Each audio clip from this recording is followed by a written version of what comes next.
Welcome to the Performance Enhancing Podcast. It's like steroids for your brain. A podcast for people looking to live life at their peak potential, chock full of real-world tools and knowledge that you can apply in your life today. By providing you with a lens into the lives, beliefs, practices, and actions of those who are already living extraordinary lives, the Performance Enhancing Podcast will help you shift your mindset or create that change in your daily rituals and habits so you can explode with success in the areas of life that are most important to you. So get ready for another dose of Performance Enhancing Podcast with Satori Prime. Here's your host, Ilan Ferdman. Hello, everyone. Welcome back to another Performance Enhancing Podcast with your host, Ilan Ferdman. And we're back here with part 2 of my interview with Steve Sims. And again, just an absolute model of what it means to be raw, what it means to just do you and not give a shit about everyone else. If you ever want to know what's possible when you tap into that, Steve Sims is what's possible. A line that he used and I thought is brilliant is that we as humans, we love the imperfections. We love the raw and the edgy. And yet in our own lives, we feel like we need to somehow stop that from being in existence. And people just gravitate to authenticity. And that's what he's developed over these years.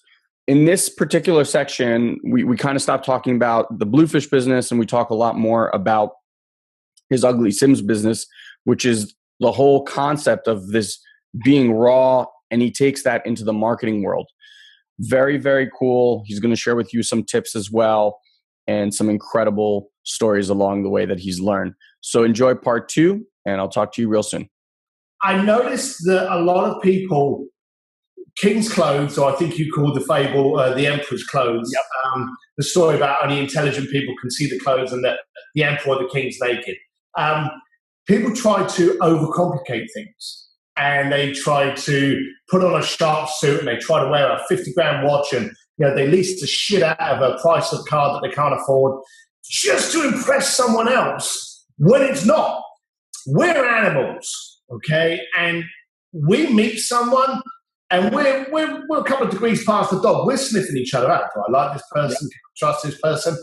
And if you're there with suit that you feel uncomfortable in, a watch on it which you spent your kids' school fees on just to be able to have an expensive watch, believe it or not, you're holding on to that baggage, and that's heavy on your shoulders. So you're feeling slightly uncomfortable about it, and you're giving off that aura to somebody. And they're going, well, this person I feel uncomfortable about. Whoa, I don't want to. You've never done business with anyone you feel uncomfortable with, have you? Yeah. You just don't do it.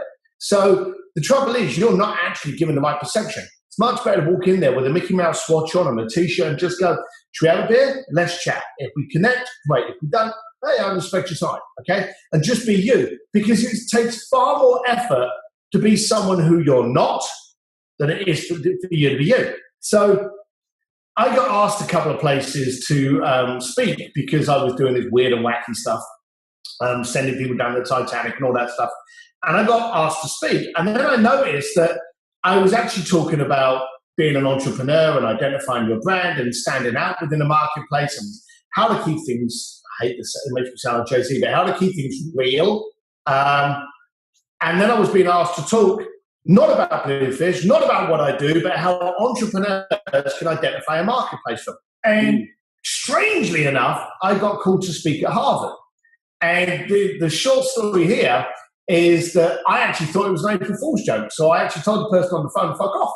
And then I hung up. And then my PA got a call back from the faculty head of Harvard Business School saying that my phone had just got cut off and could they connect me? So she phoned me up and she went, did you just tell them? And I went, yeah, I did. And they went, well, it's real. I was like, oh, shit. So I was like, hello, how are you? And so I ended up speaking at Harvard. And I ended up speaking 2 years running. And that kind of just blossomed into a speaking career where I go out and talk about it. And then I coined Ugly Sims because everything I do is ugly, raw, imperfect, because I noticed a synergy between what we liked and imperfections. Now, hey, if I'm buying a phone I'm buying an iPhone because I know I want that thing to be perfect, okay? But if I'm especially say music, for argument's sake, you listen to someone like Nina Simone, the voice is all over the place, the saxophone in the place is off called good rock music. When a guitar suddenly kind of riffs out of note, it's that imperfection that suddenly makes you go, Cindy Crawford, bloody go water on her lip, Picasso, 2 eyeballs on one side of the head. We love the imperfections. That's actually what catches us. You flick through a magazine where every guy is absolutely toned and every woman, shockingly, is 12 and a half foot tall because they photoshopped her to make it. And you just gloss over that. You don't notice it. So you start to notice things that are raw, that are primitive, that are edgy. And that's what I started marketing on. And strangely enough, I'm still having shits and giggles on that, as you can see, but I actually work for a very, very good quality Swiss watch, an Italian watch, actually, that's built in Switzerland. And I ended up working for jet charter companies. I ended up working for realtors that were building these condominiums. I ended up working for these huge brands, but on re-identifying that clientele or potential clientele and actually teaching them how to market and communicate to them. Because you send out a brochure and you pick all these pretty pictures of these elongated women and these beautiful hunky men, stuff like that. You're sending them out to people that don't look like that. Yeah. So the first thing you do is alienate yourself by saying, hey, we work with the beautiful people. These people don't exist for a start because it's all been photoshopped. And you're now going out and you're telling other people that. That's why you're not in business. You send out a postcard saying, I get shit done. Give me a call. Funny enough, people will appreciate that. And if they don't, they weren't meant to be your client in the first place. Yeah. It's something that you're alluding to, which we speak a lot about when we train people, which is authenticity. And I think what stops people generally from being authentic is they feel like if they actually showed their true self, if people found out who they really are, they're not going to want to be around them anymore. And it's the biggest load of shit. It's something that I think humans bought hook, line, and sinker for whatever reason. And yet we know from experience, to exactly what you touched on, you connect with people who are raw, who are vulnerable, who just are who they are without giving a shit or making excuses for it. Those are the people we tend to want to be around. And you even mentioned yourself, like at some point you just like, I'm not going to play the game. I'm just going to be my raw self. And that's when everything kind of starts snowballing for you. Oh, yeah. I can literally see a line in the sand of when it changed. I tell everyone, and I teach people to be, and I'm 48 years old, I teach everyone to be a 48-year-old, 2-year-old. I teach people to be 2. Now, anyone that's got kids out there, they deliver that kid to a new school. Within a few hours, that kid's found where it fits and it goes and plays. And you turn around to your little girl or your daughter, your son, and you say, hey, why aren't you playing with Johnny over there? I don't like Johnny. Why don't you go and play with Susie? I don't like Susie. And they go off. I don't like Bobby. He's fat, he's blue, he's green, he's tall, he's short. Yeah. There's no diplomacy. It's just raw honesty that they don't want to play with that kid. And that kid's not offended. He's off playing with his own clique. And then we're taught to dilute what we say, and we're taught to, hey, no, you can't say that. Yeah. You have to adapt. So we've got so much freedom at 2 years old. As Dan Sullivan says, we're given freedom as kids, and then we're taught not to be free, and then we spend the rest of our life trying to get that freedom back. I work with people I like. And if I don't like that person, or more importantly, that person doesn't like me, that's free to go elsewhere. I'm not going to take offense by it. I'm sure there's a lot of people that saw me the first second on this video and they clicked off 2 seconds later. They don't want to talk to a guy in a black t-shirt and earrings. And that's fine.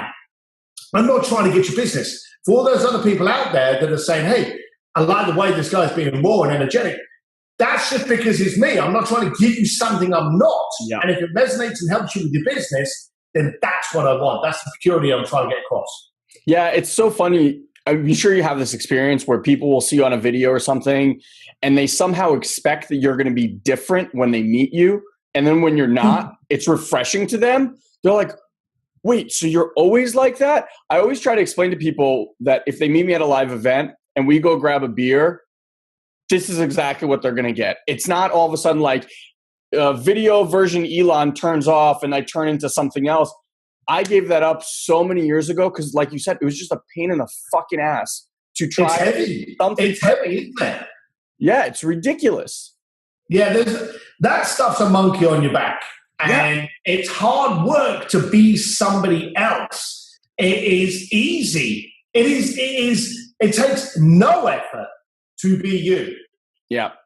Do you notice that people are a certain way at work, are a certain way when they come home, are a certain way with their wife, are a certain way with their kids? They're just like little chameleons wherever they go. Well, yeah, because we're watching the TV and we're taught that when you go to work, you act like this. And when you're at home, you act like this. And when you're out with the boys, well, you've got to be tougher. You've got to be funnier. So it's very hard. And again, we're being bombarded all the time that if you drive this car, you've got to look like this. If you like this music, you've got to look like this. And because very few of us are confident in who we are, we try to fit into that clique. And the marketing gurus are teaching us that, if you want to look like this, well, you have to buy this glass of wine. If you want to look like this, you've got to wear that watch. You've got to wear that shirt. And they follow it because as pack animals, they think, well, if I drink that wine and I wear that shirt and I smoke that cigar, I'll have that private jet because it was on the advert. And people are very susceptible to that. Yeah, I call them sheeple. Yeah. Never heard that one. No, this is another word, but we'll go for sheeple. Yeah, it's I feel like I had a moment, and maybe you can share yours, where it actually felt like I got unplugged. Like the Matrix, literally, it was like, oh shit. Yeah, I can tell you. I can tell you where that was. I can tell you when it was. I was starting to do a lot of these parties, and as I say, at the beginning, I was on the door. And then eventually I started not being the doorman and going to these parties. And I tried to get into some high-end events. So I would always turn up, and everywhere that you've seen me, and no matter where you've seen me on TV and stuff, I'm always in a black T-shirt and jeans and riding around on a motorbike. So I started to go to other people's events. And I thought, well, if I'm going to their event, I better look a bit sharp. And I went out and I got some nice suits and I put a tie on so I couldn't breathe. And, I would walk into these events and I would, I couldn't get a whiskey or a beer. I had to get a glass of champagne or something. I had to fit in, okay? And I would get that. And then all the people that I was talking to were jet charter company salespeople or insurance, other stuffed shirts that were uncomfortable in that scenario. Mm-hmm. And something wasn't right. I wasn't connecting. It didn't feel right. It wasn't resonating. It wasn't authentic. So I thought to myself, I'm going to take a step back and I'm just going to go to a few of these events and I'm going to sit right at the back of the event and I'm going to observe because I'm missing something somewhere. I can't see it. So I would turn up, and again, I'd turn up on a bike of mine, black T-shirt, jeans, stick the bike around the back somewhere, attach the helmet into it, go into the party, sit at the back of the bar, grab a whiskey or a beer, and then observe. And then one guy would say, so what are you doing here? I'm just having a whiskey, Before I knew it, I was actually chatting with people, and I noticed that the life insurance salesman was talking to the car salesman, and the jet charter guy was talking to the finance guy. And before you knew it, the salespeople were all congregating over here at the free cocktail, and all the people that really mattered were over here talking dirty jokes and drinking over whiskey. I suddenly found that people gravitate to authenticity, and that was my shining moment. I thought, fuck, I've spent so long trying to be something I wasn't. When I wasn't trying to be that, I had a successful business. Right, that's done. I'm back to the way I am. Then I would just turn up and literally just pull up on the bike, leave it with the valet, walk in with a black T-shirt, love me, leave me, whatever, I'm here. And I found that resonated. So I found that was my shining moment by being who I was. It took no effort. Yeah, it's such a relief. You called it a monkey. I think it's like an elephant on your back. It's way heavier. And it's interesting, as you were telling the story, what you mentioned before about teaching people to be 2-year-olds and how they do that, it never goes away, right? Like the same thing I noticed at the bar, it's the same thing. Now it's sugar-coated with this and that, but it's the same animalistic thing. It's like you go into that room and you say, yes, yes, no, no, no, yes, yes, no, no, and that's it. Subconscious. Oh, you've never left the playground. The playground may be bigger and may have like AstroTurf and a couple of flowers on the edge, but the playground has never, ever changed. And that mentality of the bully, the tart, the smart kid, the one that thinks he's cooler, the mentality has been there forever. Yeah, absolutely. So I'm just curious because we were talking about books and it's just kind of sitting in my mind. I know you mentioned Ari's book. He's been on the show. I've been on his. He's amazing. People know him. If you don't, Ari Meisel, lessdoing.com. What other books are you engaged in reading, loving? Well, Joe's just sent me the book, and he's got an interest in Joe DeSena, Spartan, head of Spartan. So I'm actually doing an event in a couple of weeks' time where I've got to, for my sins, I've got to go down to Mexico for 2 weeks. So don't hate me. But I'm taking a whole bunch of books down there. So I've actually been collecting these books like Joe DeSena's I'm taking down there with me. And there's another couple that have actually come over here. Paul Douglas and Robert Anspash sent me one. So I'm taking a collection of books down there. After a couple of pages, if they grab me, I'll continue with them. If they don't, there'll be a beer mat. So there's a few people. Yeah, I'll pass them off. Yeah, there you go. This is a really good book. It'll hold open your door. So, at the moment, I'm really interested in reading Joe DeSena. There was a really cool book that caught me that I've got to give a shout out to. Mike Moe, this one. And he talks about the infancy of sketching and really how to kind of be really primitive with the way you communicate with people. And he's done a good job on this book. So I'm really enjoying that one. But overall, grab anything. You can't read half a book and not grow from it. Yeah. There are people with opinions, and they may be stupid opinions. I've read books that have been utter crap, and I've got halfway through it, and I've gone, this is the biggest pile of shit, never going to read it again, throw it in the bin, but it stirred something up inside me that's causing me to react to that bullshit. So I've grown from the crap that this guy spouted. So you can't not grow from something that you read. Yeah. I also know that you're a big proponent of networking, masterminds, stuff like that. What have you found has been a big benefit in surrounding yourself in those kind of high-level masterminds? Well, I'm trying to think who the person... I surround myself with people far more intelligent than me, which is never really hard, to be honest with you. But one of these very intelligent people turned around and said, you are the combination of your 5 closest friends. So if you surround yourself with 5 Muppets, then guess what you are? So people like Jason Gaynard, Joe Polish, Dean Jackson, they've helped me surround myself with more intelligent people. And so I love going to those environments, and you've got to invest in it. You've got to be ready to puke at these places. You've got to be able to go there and go, hey, I want to do this, or how do I do this? And if you go there and just sit there and think it's just going to come into you, just soak it up like a sponge, you're an idiot. You've got to get out there and go, I really like the way you're doing that. How did you do that? What's your opinion on this? And you've got to bury yourself into it and get it in there. And luckily, I've been doing that for quite some years now. So I'm very fortunate. I had a problem the other week, and I phoned up Joe Polish and I said, how is this happening? And he was like, look, I think he referred to me as a fucking Muppet. And then said, look, you just do this, or why aren't you doing this like you used to?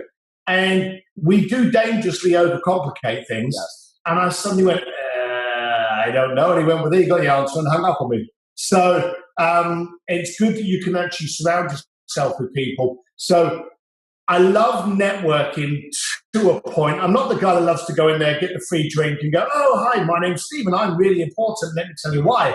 I like to go to events where there's some really interesting characters, where I can just speak to people and just go, I really would like your opinion on this. Why are you so right and I'm so wrong? And challenge it. Never be intimidated to challenge someone's opinion, because there's a lot of barstool geniuses out there that have that opinion because they read it on the back of someone else's book. And I want to know why you support that opinion. Why do you think that's right? Why do you think I'm wrong? You may not have even given your opinion yet, but just challenge them and go, well, what makes you the expert? You came out with that statement. sounded cool. Where'd you get it from? What happened to create that in you that gave you that opinion? Yeah. And try to get to the root of it so that you can learn how they came to that point, because you never know when you may actually come to your own point by using that same methodology. Yeah. I really like the point that Steve just made, which is when you show up to these events, it's up to you to pull the value. And I feel like whether people are in courses, whether they're at these live events, they tend to do that, where they sit in the back and just think this thing's going to like wash over them, and miraculously they're going to walk out of this thing like transformed or a better business person or a better marketer or whatever. And I think understanding that and knowing that you need to go in there with intention, pulling it towards you and putting yourself in there.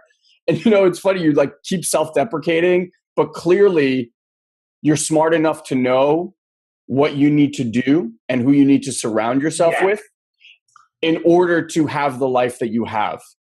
And for me, that's genius, right? Oh. You don't have to be book smart. You don't have to graduate from Harvard. You need to understand how life works, how people work, and know how to use that in order to build yourself up and grow from it. And in that respect, I think you've mastered it. Well, thank you very much.